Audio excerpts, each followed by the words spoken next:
a filler time. Fillers upon fillers. Brony coach be Alande El Ghana. Brony coach will coach 3 Ghanaian Premier League teams. No abase obabe coach a Premier League team in Ghana. Sesi ayeka say Kotoko ni coach. Has ni coach. Pando out of Lions ni coach. Brekum Chelsea omo fa kokuda so bara munye. Adriana efa Samobodu. But all 3 teams Yamabodi there omo ni coach. Kotoka International Airport and a white coach. Na urawe na nadam for pa ene Emmanuel Uzulete. Na on it letter very close. Sanso ana na me say madam for pa no. Alaji Cruiser eko fa no ba Kemfai Samane be adwuma. Ne din e de Kasim Gokeres. Kasim Gokeres. Na Kasim Gokeres no. Oye Turkish, ofi Turkey. Opanyino ebedru Ghana no. Emze na mo enso ababedru Ghana no so return from US. Oni coach ni din komo e na obisa nse coach. Na team be na ababe coach also and there. On kaji team ni announcement. So this is Kasim Gokeres. Or the arrival hall of the Yamika Kotoka International Airport. Says Accra International Airport. And Kasim Gokeres attach it down. Former coach Edma Bichim Kimfaiza and a Hohoi United. And Wabaso Obabe Kochi, a club in Ghana. Now this is what I can tell you. Kasim Gokeres is not here to coach Kumasi Asante Kotoko. So take Kotoko out of the equation. Gokeres is not here to coach Krobia Asante Kotoko. Metema no. Gokeres is not here to coach Hatsufok and also Fatonje. It's any team paying and a Kasim Gokeres a buyer because you have a ding como. Achrim, Sir Urano, a likely sir, obey me. And as a foreign coach, white coach. How's it? Almost supporters in paying for catch board, no? Say a bear. Mom of a white coach be a man on there. I won't trust the white coaches from Bahas. Inti. And no, Kasim Gokeres. But I can tell you, sir, Kasim is here to coach Pando Heart of Lions. Lions, or any former coach, Bashi Hayford. Papa, it is the minimum, and it's a Kasim Gokeres. Wabase Obabi Kuchi Tima. You're from say Pando Heart of Lions. Young Queen, na yenye juma kakra ewa ha. Heart of Lions players makoma komi ensa. Ena wonum epeso mu free team because of Sikasem. Na contract of about 3 players awu. Woman left back at the Bismarck, a nim. A branch channel every Pando Heart of Lions. Bismarck a nim. The answer is a Bismarck. 2 Ghanaian clubs show interest. Nemum agency be a promising so many deal. I'm a branch and the near Chim Europe and Monteso. Said the Biami Chemichron. There is no way a player will a deal outside of Ghana. Ebe decided to about Ghana. It's no air Dimitri at the home common at the amount.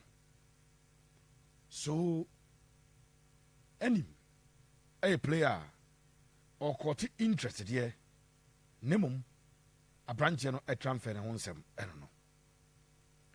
About 4 days ago, Ambeka said H. Dogley of Pando out of Lions, a player, Asante Kotoko Kotoko, director of football.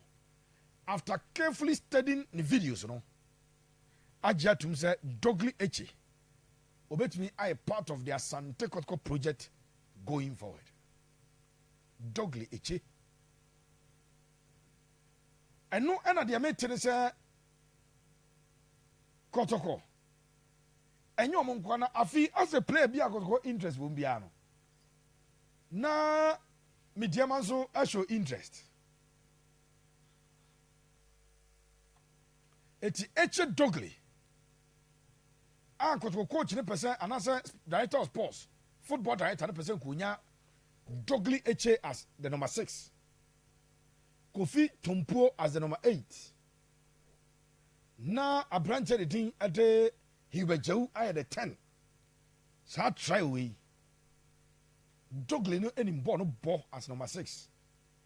Tompuo no ya born ye. Nanka omonim no. Dio obeda omonim apia akwakoye a branch of the team at the Hibeju. Dogley Eche, se si ameno ka se mediama abawra diunum. Mediama so interested. Se wonum ebefa Eche Dogley. Diama mediama interest no. Eba player ho a na ne kotkode ne be hia. Player na betima choose mediama ne the Champions League no mokobo no. The CAF Champions League mediama bebo no.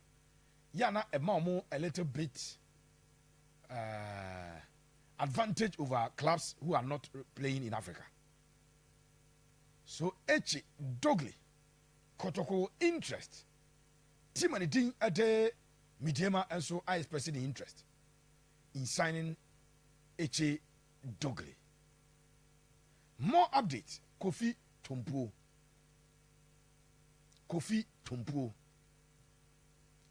Mr. Bechem United and name me a price of $200,000 US, whether you are a local club or a club at Ufrabonte and a Eba. Bechem for Oza Afibia Muton players Libina, Omelia Butim no Branafi. Wamakoko Bedia, Wamachino say, Ombeko Jama Soko Tom, Ajisikadia Bay Timino, Kofi Tompuo. Again, Kofi Tompuo attracted interest not just from Asante Kotoko, but there is Midiama and Adriana Football Club. Midiama because Fuzi Taylor echo Dinamo Zagreb. And Midiama for the say, Bia. Salim Adams, I interest from 2 North African clubs. 1 club from Eastern Africa and one from Southern Africa. No? Bia na onosoko. And there's a place in ebe free wakwa. Any one ebe here so mbenya player Ednaba Aberum and Kofi Tompuo. Any player, the Bechem United, any 200,000 at the Atono. So Adriana interest now confirmed because of the asking price. Maybe catch him Kotoko director of sports or director of football was sanctions a Kotoko bet me at a $50,000 offer. I could be him $50,000. That's over 500,000 Ghana cedis. That's kind 5 billion and over. And the entire coach that sanctions are moving and say Kotoko want to pay the $50,000 in installment. 81 every 3 years current kakra. Na one at a settle $50,000 at the free. Met me a catch or say Kofi Tompuo and I'm crying. And Cranon and I'm in your house no Kodemum or try and call be a Toma Kofi and the Nibachim or Amanane. And Yaka say Bechem United priority is a one more ebenya a foreign deal. Number 1. Edema Tompuo. Senua Memua. They are ready to negotiate with Club BIA ready for sɛ Kofi Tompuo ɛbɛwura mu ɛwɔ Ghana na mmom sika ne deɛ ɛwɔ soro papapapapapa $200,000 ɛne sika a bɛkyɛm atwa ɛde ato aberante ne ti so but akora wo ɛbɛwura Kotoko midfield mu anka bɛyɛ akɔnɔ paa sɛ wonya Eche Dogley ɛpia free 6 Kofi Tompuo 8 yɛbɛgya wo yɛ 10 ɔmbɛtumi abɔ bɔɔl na afa bɔɔl na Kofi na opponent nya bi mmɔɛ but yɛbɛhwɛ sɛ deɛ ɛno nso ɛbɛsi akɔ ɛwɔ hɔ yɛnkɔ yɛnim na yɛnyɛ more stories ɛmfa ɛma wo Asante Kotoko center back search central defenders no Kotoko bɛfa bi paa this season because Ansu ɛnenam Zimbabwe Scotland FC opeti mo hɔ ne contract with Kotoko kora ewu dada aberanteɛ de din ɛde Samba deɛ Samba kɔ nano nsɛm a metete mehyɛda no manka bi ɛnsu abɛfa Samba wɔ nkran na wɔtwɛn Kotoko na wɔtwɛn Kotoko asɛ sɛ kuma sɛ na nka atwɛn Kotoko mekwa mentɛ sɛ Samba bae no because of free national team no ɔno woyɛ o medicals ɛwɔ Morocco sekukunifoɔ ɛma woyɛ o medicals wɔ Morocco apaase ebi Kotoko de woka skani bi akam gominim sɛ last month deɛ no the contract say July nti June deɛ ɔbɛgye but sɛ wo ntra nkra na wato nkra brɛ Kotoko ɛsɛ ka ɔba Kumase Kotoko secretariat capito onim hɔ ɛna nana benkra mo deɛ wofrɛ ɔmo a ɔmo yɛ history to Kotoko ɔmo aba guo as aban de okana ayi akufado TV na akɔ friends na nado ye pay bi eka mu no deɛ no obetuma ya fa ho ɔyɛ ho hwehweye tie sɛ ko ba no kɔ secretariat to akɔto Richard Akoto hɔ ba mo se no wɔ nkra na hotel bi na ayi so na fa ne ne ma na deɛ kyen afi deɛ pro sports for atwa ticket ama no sa akɔ ntiase akora but sɛ Kotoko form ho na sɛ skani bi aka mu a do the needful sɛ sɛ mutua na mo form Samba na sɛ na sɛ ko muso release ne tey ball league ni ye ya no no one man release letter sɛ be ya saa month mienu na aka no kra no you will not pay no okɔ ne baby abroad ye Kotoko etwa ne contract in the course of the season. These are 3 experienced center backs se we Kotoko center backs na ka Musa Hamzata ɛna Zakaria Fuse na Hamzata kra wokɔ trials bi wɔ Sweden matese agency na de ne kɔ no say pushiti ɛyɛ possible sɛ Musa Hamzata so betima akɔ na sɛ bɛka Zak nko a eti Kotoko ebehia center backs Razak Simpson na Kotoko di da no so say wakɔ pie mo Finland no ɛkɔ sign the contract of Finland so ɔno no any system no mbiem Ebenezer Aban deɛ me tell say Ebenezer Aban and so yenya team Ebenezer Aban me tell say yenya team it Asante Kotoko search for center backs no Kotoko search for center backs na akosoro and our center backs no there Kotoko enko with a policy of age 18 to 22 23 no so omunya experience center back onim ball no bo breaki sa age limit no akwanim kakra now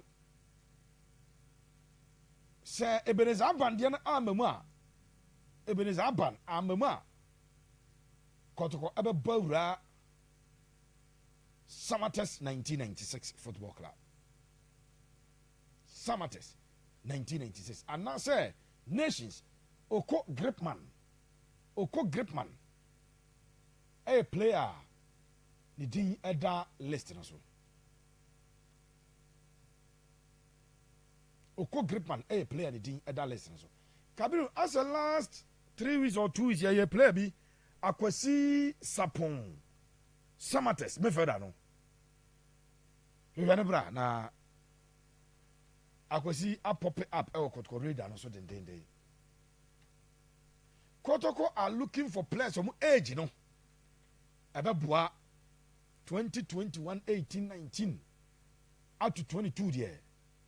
idea Kotoko sporting director no ɛhɔ ɛna n'ani ɛkyerɛ and some players no and on person a project after 2 years Kotoko can still sell and make money from those players. There's this player and the other Sapon Usiakai Edema Samartex. Kotoko Samartex, oh, smooth relationship, very very smooth. So Kotoko a player free Samartex I want emre hu bebrebe sa enti Kotoko will count on that smooth relationship of Samartex no no mako he so mbenya midfielder oda page so Sapon Kotoko wa ko he se obenya na yento aso Hearts of Folk 3 players a contract and one asem Deputy Captain Kelvin Asibey and likely says Sibe and Twaso and Fama has been Kelvin Asibey. Have a player and it at the David upon Afrane. And no technical director. And the man has a folk, technical director, the man has a folk. And no, okay, young fan, incoming technical director. Coach and the dean at the Abubakar Watara on the board chairman. According to my catcher board chairman say. So no Abubakar Watara has a fana. Obey ensure say 3 players on by extend your contract at the Yamahas. Kelvin Asibey. After David upon Afrane. And China, you are you know. Kaleba Mangwa has boys in a by power. And in comedian say Watara says some pomote not one at the Jumana Mana. Kelvin says be renew the contract with Asifo. After David upon for renew the contract. Now I say a quiet fast so man Solomon Agbasi. Ebe goalkeeper dem has no. Obe make sure say Solomon Agbasi ebetena. Agbasi on Kotoko's radar, Agbasi on Midiama radar. Nemum sporting director and as has a football director Oba. Technical director Oba. And the ade Watara promise board chairman say somebody adwuma mana. Sa 3 players amabo mudin. Solomon Agbasi, David Opafrane, and a branch editing Eddie Kevin Asibey. Obetime amoma extend your stay with a crash for beyond season at Etrem. We a Felix Kakra, ya boano, a day a bremo. It's young quite enough.